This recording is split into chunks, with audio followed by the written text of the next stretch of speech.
صلی اللہ علی محمد صلی اللہ علیہ وسلم۔ اعوذ باللہ السمیع العلیم من الشیطان الرجیم، بسم اللہ الرحمن الرحیم، والصلاة والسلام علی رسولہ الکریم۔ باب الصلاۃ جاری ہے بخاری شریف کا، اور اس میں آج جو عنوان ہے یہ اگرچہ باب الصلاۃ ہے، لیکن پیچھے چونکہ ہم سطر اور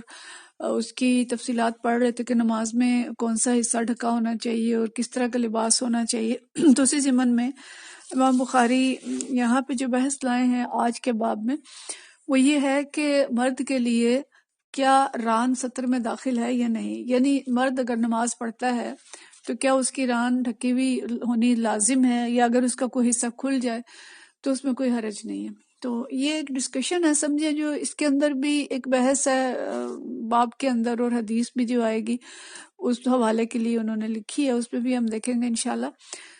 تو باب کا نام ہے ما یذکر فی الفخذ،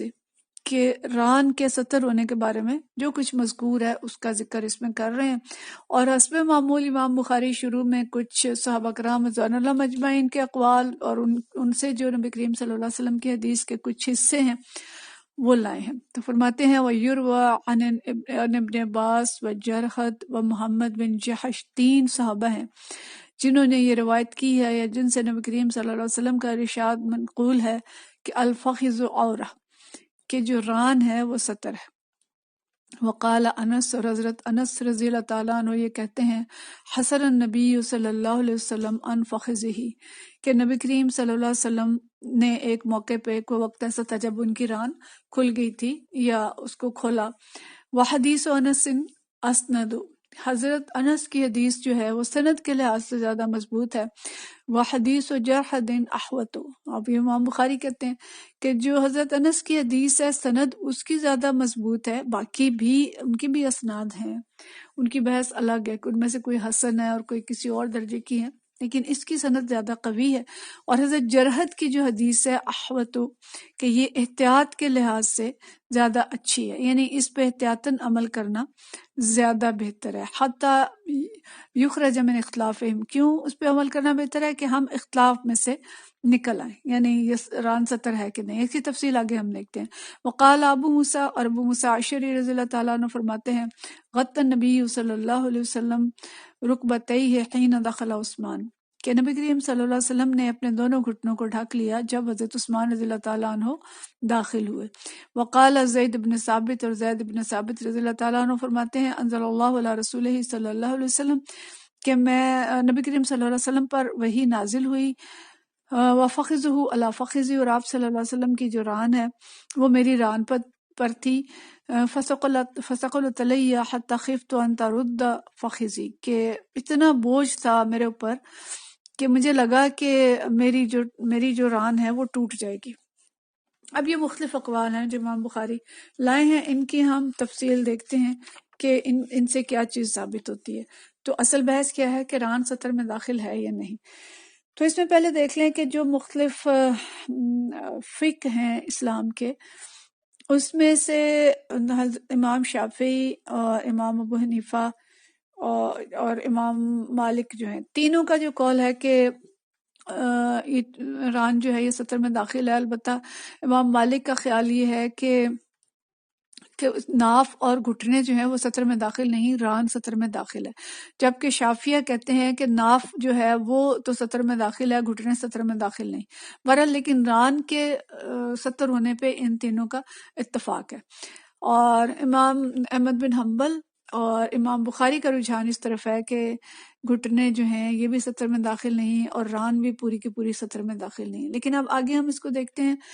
جو اس میں حضرت انس رضی اللہ تعالیٰ عنہ کا قول آیا ہے، جو انہوں نے فرمایا کہ حسر النبی صلی اللہ علیہ وسلم عن فخذہ، کہ نبی کریم صلی اللہ علیہ وسلم کی ران جو تھی اس کے اوپر سے پردہ ہٹ گیا تھا۔ تو یہ تفصیل اگلی حدیث میں آئے گی جو ہم پڑھیں گے، وہ طویل حدیث ہے، آج کا موضوع یا شاید کل کے درس میں آئے، ہم دیکھتے ہیں اس کا وقت ہمارے پاس کتنا بچتا ہے۔ لیکن یہ خیبر کا موقع ہے جب فتح خیبر کے لیے نبی کریم صلی اللہ علیہ وسلم گئے تھے، تو تنگ گلیاں تھیں اور ایک ہی اونٹ پہ یا ایک ہی گھوڑے پہ آگے نبی کریم صلی اللہ علیہ وسلم بیٹھے تھے، اور ان کے پیچھے حضرت ابو طلحہ اور ان کے پیچھے حضرت انس تھے. یا پھر دوسری روایت یہ آتی ہے، سمجھ میں یہ آتا ہے علماء کی تشریح یہ ہے کہ ایک گھوڑے پہ نبی کریم صلی اللہ علیہ وسلم تھے اور دوسرے گھوڑے پہ حضرت ابو طلحہ تھے جن کے پیچھے حضرت انس بیٹھے تھے. اب اس میں یہ تھا کہ حضرت انس رضی اللہ تعالیٰ عنہ کا گھٹنا یا جو تھا وہ مس کر رہا تھا نبی کریم صلی اللہ علیہ وسلم کی ران سے، اور اس کے اوپر سے کپڑا ہٹا تھا. اب یہ بالکل ممکن ہے کہ تنگ راستہ تھا اور جنگ کا موقع تھا، اور اس وقت جب پوری توجہ تھی وہ جنگ کی طرف تھی، تو وہاں پہ تہمت جو ہے وہ آپ نے سمیٹ لیا ہو، چونکہ ساتھ ساتھ گھوڑے لگ رہے تھے. تو اس وقت آپ صلی اللہ علیہ وسلم کی ران ظاہر ہوگی اور آپ نے دانستہ اس کو نہ کیا ہو. یا آگے ہم پڑھیں گے، اس پہ تھوڑی بحث علماء نے کی ہے کہ ہو سکتا ہے کہ آپ نے دانستہ اپنی ران جو ہے اس کو نہ کھولا ہو بلکہ وہ کھل گئی ہو. اور جو حدیث جرحد ہے جس میں کہا گیا کہ وہ حدیث جرحد نحو، تو یہ وہ ہے جو حضرت ابن عباس اور حضرت جرحد اور دیگر صحابہ سے ہے کہ نبی کریم صلی اللہ علیہ وسلم کی حدیث ہے کہ جو ران ہے وہ 70 میں داخل ہے. تو امام بخاری نے خود یہ نتیجہ نکالا کہ جب دو حدیث ہیں تو ہم جس پہ احتیاط ہے اس پہ ہم عمل کر لیں کہ اگر ران 70 میں داخل ہے اور اس کو کوئی مرد کھول دیتا ہے تو بالکل خطرہ ہے کہ وہ گناہ گار ہو. لیکن حضرت جرحد کی حدیث جو ہے یہ اقرب الاحتیاط ہے، یعنی احتیاط کا تقاضا یہ ہے کہ ہم حدیث پر عمل کریں، اس لیے کہ اگر حقیقتاً ران 70 نہیں ہے اور کوئی ران کو 70 قرار دے کے چھپا لیتا ہے تو کوئی گناہ نہیں ہے، لیکن اگر ران 70 ہے اور اس کو کسی نے نہیں چھپایا تو وہ گناہ گار ہوگا. اس لیے احتیاط یہ ہے کہ ران کو چھپایا جائے.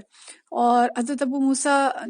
سے جو حدیث ہے وہ کہتے ہیں کہ نبی کریم صلی اللہ علیہ وسلم نے حضرت عثمان رضی اللہ تعالیٰ عنہ کے داخل ہونے پہ اپنے جو گھٹنے تھے ان کو چھپا لیا تھا. تو یہ واقعہ بھی حدیث کے اندر تفصیل سے آتا ہے کہ نبی کریم صلی اللہ علیہ وسلم ایک دن کسی باغ میں بیٹھے تھے اور اس باغ میں حضرت ابو موسیٰ جو ہیں یہ داخل ہوتے ہیں اور دیکھتے ہیں کہ نبی کریم صلی اللہ علیہ وسلم بیٹھے ہوئے ہیں اور کنویں کے اندر اپنے پاؤں لٹکا رکھے ہیں، اور آپ صلی اللہ علیہ وسلم کے گھٹنے جو ہیں وہ ننگے ہیں. اور ایک اور روایت میں ہے کہ آپ کے ران جو ہیں ان کا کچھ حصہ ننگا ہے،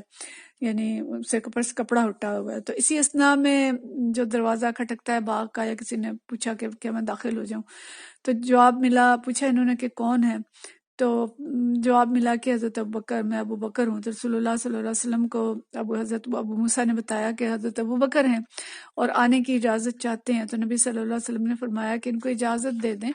اور ساتھ ہی ان کو جنت کی خوشخبری بھی دے دیں. تو کہتے ہیں کہ میں نے انہیں جنت کی خوشخبری دے دی اور وہ آئے، اور تھوڑی دیر بعد پھر کسی نے اجازت مانگی تو پوچھا کہ کون ہے، تو فرمایا، جواب ملا کہ میں عمر ہوں اور آنے کی اجازت چاہتا ہوں. تو رسول اللہ صلی اللہ علیہ وسلم نے فرمایا کہ اجازت دے دیں ان کو اور ان کو بھی جنت کی بشارت دے دیں. تھوڑی دیر بعد پھر دروازہ کھٹکایا گیا تو میں نے پوچھا کون ہے، تو جواب ملا کہ میں عثمان ہوں. تو نبی کریم صلی اللہ علیہ وسلم نے فرمایا کہ انہیں جنت کی خوشخبری تو دے دو لیکن 2 بڑی مصیبتوں سے ان کو گزرنا پڑے گا. تو حضرت عثمان کے آتے ہی نبی صلی اللہ علیہ وسلم نے اپنے گھٹنے چھپا لیے. تو اس پر کسی نے پوچھا کہ یا رسول اللہ، آپ نے حضرت بکر صدیق اور حضرت عمر فاروق کے آنے پر تو ران نہیں چھپائے، لیکن حضرت عثمان کے آنے پر چھپا لیے. تو نبی صلی اللہ علیہ وسلم نے فرمایا کہ عثمان سے فرشتے بھی حیا کرتے ہیں. اب یہاں سے انہوں نے نتیجہ یہ نکالا کہ اس سے معلوم ہوتا ہے کہ ران واجب الستر نہیں ہے، ورنہ حضرت ابوبکر صدیق، حضرت عمر کے آنے پہ نبی کریم صلی اللہ علیہ وسلم اپنے گھٹنے اور ران کھلے نہ رکھتے، یہ ستر نہیں تھے تو اس لیے کھلا رکھے. لیکن حنفیہ اس کا جواب یہ دیتے ہیں کہ اصل میں جو نسخہ ہے وہ فاخذہ کا نہیں، یعنی ران کا نہیں ہے، بلکہ اس میں رکبہ کا ہے، یعنی گھٹنے کا لفظ ہے. اور ان کی تشریح یہ بھی ہے کہ گھٹنے کے 2 حصے ہوتے ہیں، آدھا حصہ پنڈلی میں، نیچے والا حصہ پنڈلی میں شامل ہوتا ہے اور اوپر والا حصہ جو ہے وہ ران میں شامل ہوتا ہے. تو اگر نیچے والا حصہ کھلا ہے پنڈلی کے ساتھ والا تو وہ تو سطر نہیں ہے، اور اگر اوپر والا حصہ کھلا ہے تو وہ سطر میں داخل ہے. تو اگر عثمان آ رہے ہیں تو آپ کا گھٹنا کھلا تھا، اس کا نیچے والا حصہ کھلا تھا، اور ان کے آنے پہ اس کو آپ نے ڈھک لیا یا شاید پنڈلیاں بھی چھپا لیں.